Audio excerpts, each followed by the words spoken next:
Hey everyone, it's Anthony from Pretty Print It here. In today's video, I'm going to continue talking about Flask-RESTPlus.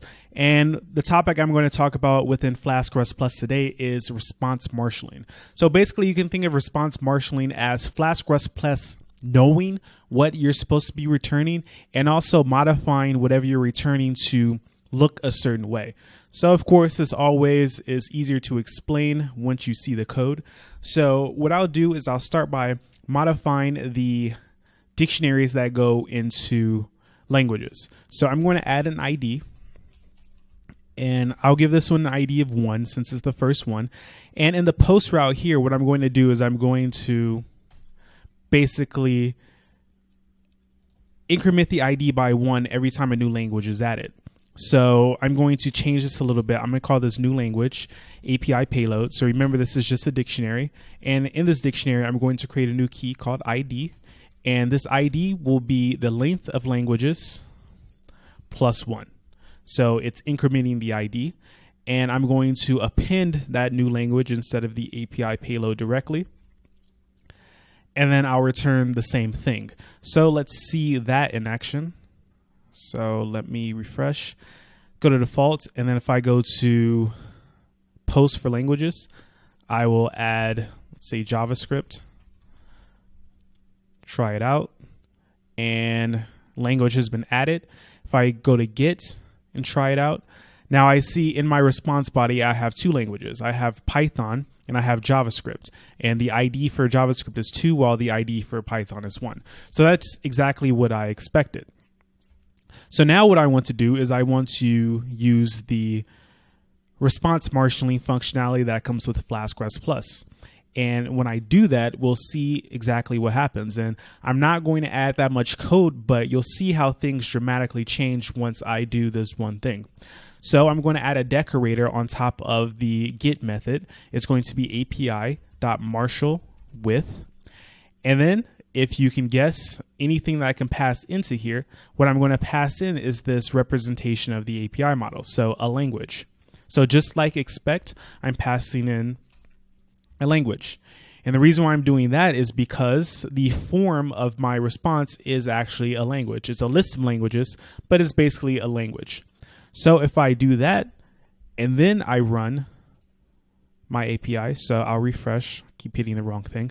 If I refresh and then go to language and then try it out, look what happens. I see Python. It got rid of JavaScript because I restarted the server. So let me add JavaScript again just so you can see what happens. So let me delete this and put JavaScript and then try it out. And then try it out here. Okay, I see language, Python, language, JavaScript. But the ID is missing. Well, why is the ID missing? Well, if you can guess, it's because it's not included in the model. And another thing to note is now that I have the Marshal with, it gives me what the example results will look like. So basically language and the language.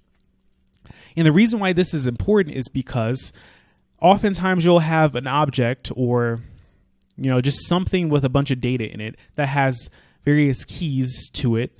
So like an ID key and then some other form of data keys. Like let's say you're working with a user. You had an ID key, you had a password key, you had a username key, you had an email key.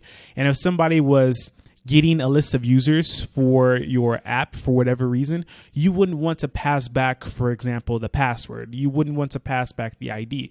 Really, the only thing you need to pass back is the username and the email address. And by using the API model and only defining the username and email address and then marshal with whatever your model is, Flask-RESTPlus will automatically remove those extra fields and only return the fields that are in your model. And this is great because, like I said, it makes your program more consistent around. It documentates it pretty clearly, both in Swagger and the code. So whoever is using your API knows what each endpoint expects along with each method and what it will return for you.